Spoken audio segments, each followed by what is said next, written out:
Hey there, and welcome to the third episode of the Basics of Advanced Techniques. This episode is going to be about angles. In the previous episode, we've seen how to set up your position and the main ways that position are set up, and now we're going to be seeing how angles are usually set up. So angles are really important, and they can be set up in very precise ways in Ocarina of Time.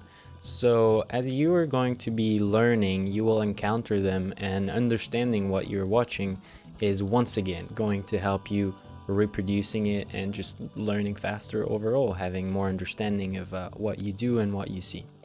So let's get on with it. I have two watches that are here and here. The first one is what Link is facing. So as you see, I just turned left, and now it's 16,300 blah blah blah. And then if I let things go, the camera is going to follow me, and you can see that the camera angle is the second value that we have here. The camera angle is not always aligned to Link, but we will see that later. They're very friend, but they're not always equal. So the very first thing that we want to understand is that obviously you can turn to the right, to the left, and backward towards the camera, towards yourself. Well, holding down with the control stick is also going to be a turn. Although you don't have to be infinitely precise when you do those turns, because the game has a dead zone. So under the rupee count that is over there, you have two values. The first one is my horizontal axis. So if I hold left, it says minus 70, yours might be more. And here I'm holding right. And the second figure is going to be the vertical axis. So I'm holding down, and here I'm holding up. So what you want to know is that anything equal or under 7 is considered 0. It's not happening. Nothing is going on if the value is under 7. So it means that, you know, if your stick is not perfectly in the middle first of then, and there's nothing wrong, it still is considered neutral. And the next thing that it's going to do is that, for example, if I'm holding in the notch because I want to turn to the left, then I have a little bit of a margin. If my notch has like a little bit, so for example here, my left notch has 1 unit of vertical value, it doesn't matter. It's still going to be a perfect left. So you see 16,384, and we can show that with a little more extreme value with -5, still get the same turn. Now let's go into positive, I still get the same turn. If I go anywhere more than that, I'll get different values, and here it's not 90 degrees anymore. Okay, so as you can see, the numbers that are coming out from those turns are not exactly round. This depends on the unit that you ask the practice ROM to show you. You will understand later on why I enjoy U16, but this is not the talk right now. So those units, if I remember correctly, it's like the entire circle ends up around 65,000. Like, I don't know exactly how much more you can get, but it's somewhere around there. Someone might have the info, but you absolutely don't need to know all of that. Okay. One thing that is very frequently used to turn right and left is called shield turning. Shield turning, you hold shield, you don't hold target. If you hold target, you stand. You want to be crouching so that no matter what you're holding, Link is not going to be moving, so you have time to get into the notch, and then you're going to release and repress the shield button really quickly so that you get this good turn, you know, so that you just let Link move for a few frames, maybe one. If you release for too long, Link will walk, and your angle will not be good. Okay, you have a little bit of a margin, but not too much. So that's called shield turning. You will see shield turning a lot. It's not the safer option. We'll talk about the safer option later on. Now, the next thing we want to be talking about is that if I hold down to get a turn, Link is going to be facing the camera, because you have to think of the joystick as the joystick is controlling the way I see the game right now. So if I hold down on my control stick, Link is going to be looking at me as long as I'm looking at the TV. No matter where he's facing before, holding down will make him look at me. Okay? So what you do with the joystick happens towards the camera, and this is very important because you have to see that the camera is kind of like a little Lakitu that is flying around somewhere, and he has collision. So for example, if I try to force him to be in a shitty spot, let me try to force him to be in a shitty spot. You see, like if I target, I force him to try to be behind Link, but he can't because the wall is squishing him, and if I release, he's just going off. So for example here, if I shield turn to the left, I'm not going to be doing 90 degrees relatively to Link's facing angle. I'm going to be doing 90 degrees regarding to what the camera angle is. So this is very important, and that's it. It's very important, okay? Remember it. You will see it. Some setups take advantage of that, okay? Sometimes you will need to have the camera blocked, and this is what makes a slight adjustment to the angle that you're actually using. Quick talk about diagonals. You will usually not see diagonals being used, and when diagonals are being used, you're usually in two different cases. The first one is it's incredibly lenient. The angle you're looking for is really not precise, so it's fine. And the second case is there's an alternate setup that is a little bit slower, but it's more consistent. The reason for that is that not all diagonals are born equal, and this is controller dependent. So as you can see, I'm holding down right, and I have 56 and minus 60.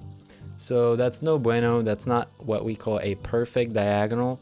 You have to know that I think the game considers that it's max if it's over 67. I might be wrong on that. Just get confirmation somewhere else. But over 67, it's considered to always be 67. Like 127 is considered 67. So if both of the inputs that I am giving when I give the diagonals were over 67, then I would have perfect diagonal no matter how different they are. But this is not the case, especially not on the N64 controller, and it will usually not be. It's gonna depend which ESS adapter you use or not. You absolutely don't need one. Okay, so this is going to be it for cardinal movement and a little bit about the camera. Now, let's go into a little bit of a second part of this video about setting angle. We're going to be talking about the angles that you get, consistent angles that you get from movement. So in the previous video, we've explored a little bit of movement, and we've seen, for example, what we call side rolls. If you release target during the side roll, Link will keep the angle of the side roll, and then if you target after, no matter how long after, and the camera will come and sort of align with Link. As you can see, there's a 2-unit difference. I told you the camera is not always behind Link, but that's fine.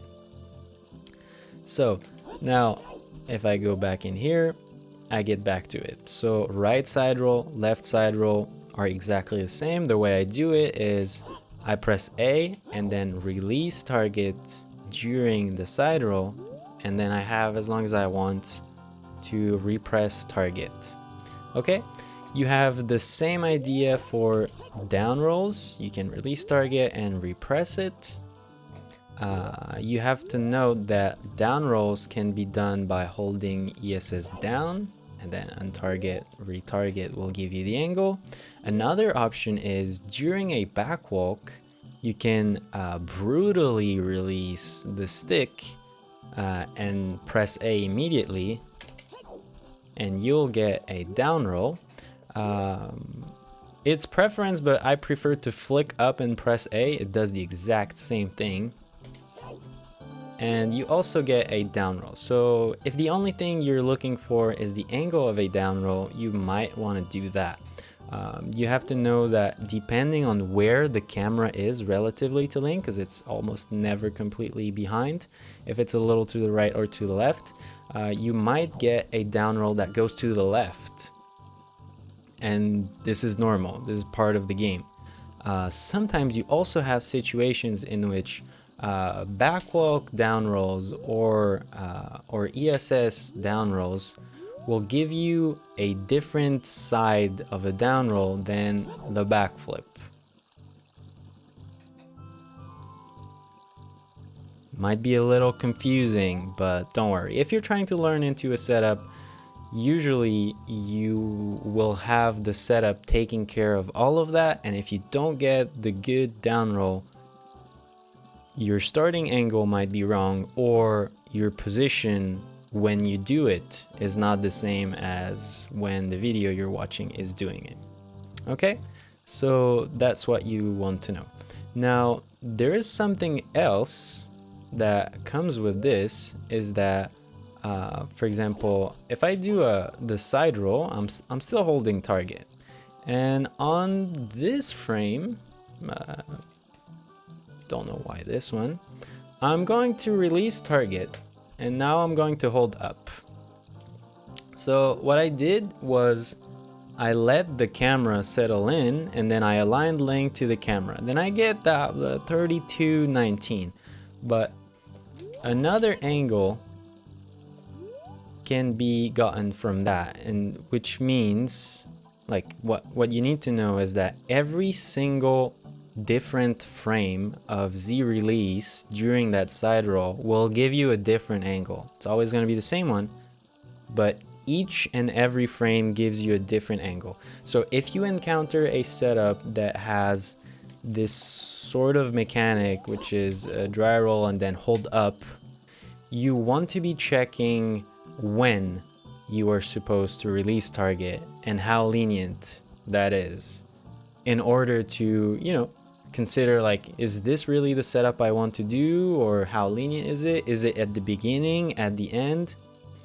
And you also want to be careful that sometimes you think it's a mechanic like that and it's precise, but then the camera is blocked against some kind of a wall and it doesn't matter anymore. So this is it. Beware of that, but it can be very useful. It's used in many setups, and for example, Door of Time Skip has a setup that revolves around this mechanic. Another thing about angles that go with movement is angles that go with slashes. There are not a lot of angles that go with slashes, but there's essentially two. There might be more, just correct me if I'm wrong, but the first one that I know is if you interrupt a spin. So you spin attack, and during the spin attack you hold shield, and this is going to be an angle,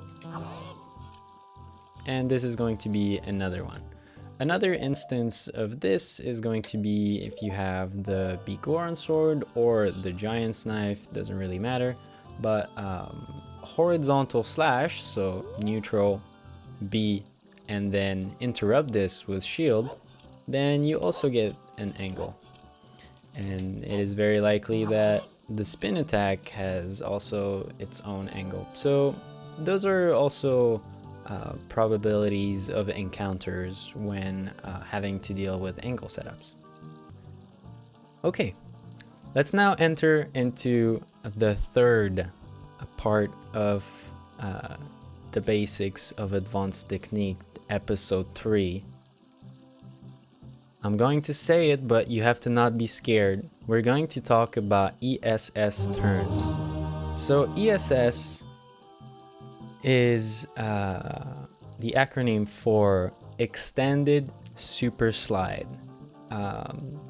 It's not really a good way to call this kind of turn, but the community is using it. I'm using it. I don't want to change it. It's fine. Okay. I'm here to explain what it is. So we're going to be looking at the input values of my joystick. So again, eyes under the rupees. ESS is between 8 and 26. Correct me in the comments if I'm wrong, but I'm pretty sure that's it. Okay. Diagonals, if you go 26, 26, it might not work because there's some kind of computing mathematics that go on to measure how far you are from the center, and so it might not count as ESS. But what we're going to be taking care of today is going to be right, left, up, down, and that's all we want to know. No diagonals yet. So for example, if I hold ESS left, so I'm going to put my control stick at -16, so it's a left position that is between 8 and 26, so we call this ESS. Then what is going to happen is that after one frame, Link is going to start turning, but he is turning and he is not going forward. Link is not stepping, he is just turning, okay? And as you can see, he keeps on turning, turning, turning. And then the camera starts following him. So if I press target and then turn to the left, you can see that he stopped exactly on the left. That's because I was holding left. So what's going to happen is that Link is going to be stopping to turn when he is facing where my control stick is pointing. So if my control stick is pointing left, if I hold ESS left, Link will stop when he is watching to the left relative to the camera. At some point, the camera will start spinning. So here is one thing that is not very frequently explained, and that's why those episodes are here, is that, for example, here I've not been doing anything with Link for a few seconds. So I'm going to either hold ESS or just flick, and you'll see that the camera almost immediately comes with me, and it's like, hey, I wanted to get the 90 degrees. What you can do to fix that is you press and release target real quick, and then the camera will wait for a while before following you. Okay, same thing with Ess Turns. You see how like it gave me a little bit of leniency time to just have Link stop, and then I can release everything and he keeps the 16:384 angle. Very nice, 90 degree. So this is very important, it's very helpful, and it makes things very precise. With shield turning, you have a chance to overstep if you release shield for too long before repressing it.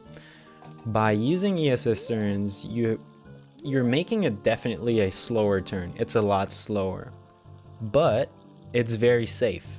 And in speedrunning, consistency and safetyness goes a long way. It also works with down. Since down is a longer of a turn, I recommend to always tap target before trying to do a 180 degrees. And as a reminder, you always have the leniency of the dead zone in terms of if you want to go ESS left and you're like, oh no, I have a -3, -5, it's okay. This is still considered as fully left. So you have that much of a leniency to go for your turns. Now, there is something else that is very used, is the increments of turns that are happening at every frames when you're holding ESS. So right now I'm holding ESS, and let me tap target just before. So I start holding ESS and I'm gonna pass one frame. Link has not yet moved and I was holding ESS for one frame. And then on the second frame, Link started moving, and his new angle is 1800 units. This is why I like U16 for a format of angle value is because Ess turns are 1800 units.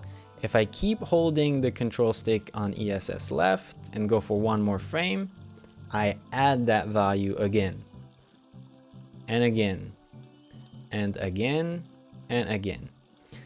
And what's going to happen is that at some point there is going to be an in between two Ess turns that Link is going to be facing at where my control stick is going. And as you can see, he is stopping on a value that is not an Ess turn. So what you want to know is that left, right, and down are not multiple of Ess turns. Okay? So what it means is that if I do this, I will never find the value that was down. Okay? I'll never find 32,768.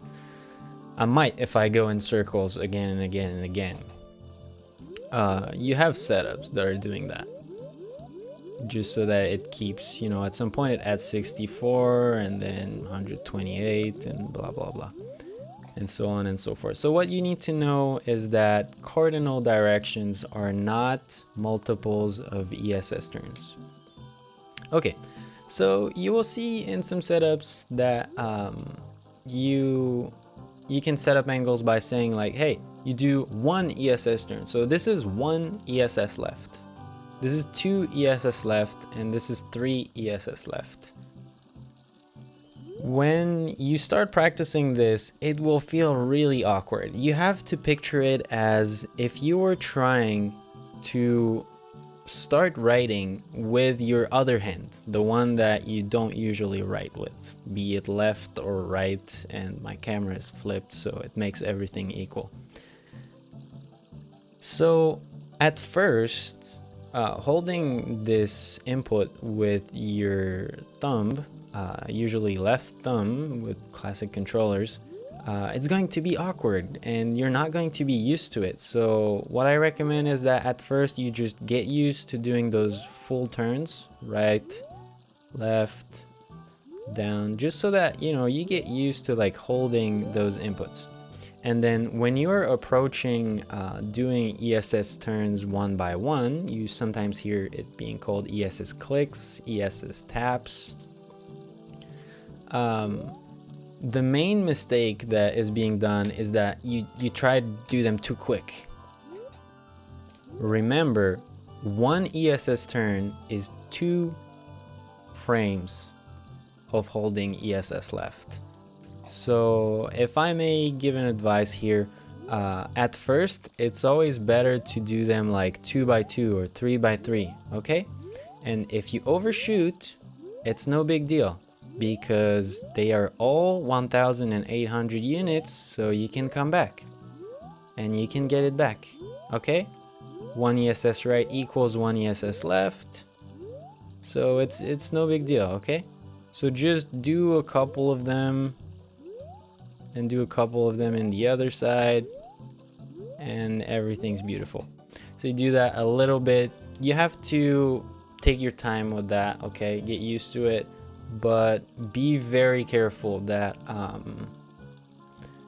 in the community we have seen many beginners that after 5 minutes of trying Ess turns are like, hey, it's too hard, I don't want to do it anymore, and then they spend hours practicing alternate setups that are slower. And if they had put 1/4 of that time of practice into doing a little bit of Ess turns, not every day if you don't play Ocarina of Time every day, but you just do them a little bit, you'll get used to it and you'll save all of that time and you'll be refunded by karma, because you just put this little bit of an effort. So don't worry, it's not something that you're gonna learn super fast. You have to take a long-term approach with them, but they're crazy useful. They are very stable, and as we just said, they're just consistent. They're just consistent, super useful. So many setups are incredibly fast because of them. So it's very nice. Okay. So yeah, I would once again recommend getting used to holding ESS left and right. If you're trying to learn Ocarina of Time for speedrunning and you're considering learning Hessing, you may want to implement down right, down left, and down to your practice. Down right and down left are pretty important values to be able to hold. And that's going to be it for this third episode. This third episode is a lot of information. It's very basic, but it's going to help you with, I hope, as many setups as possible.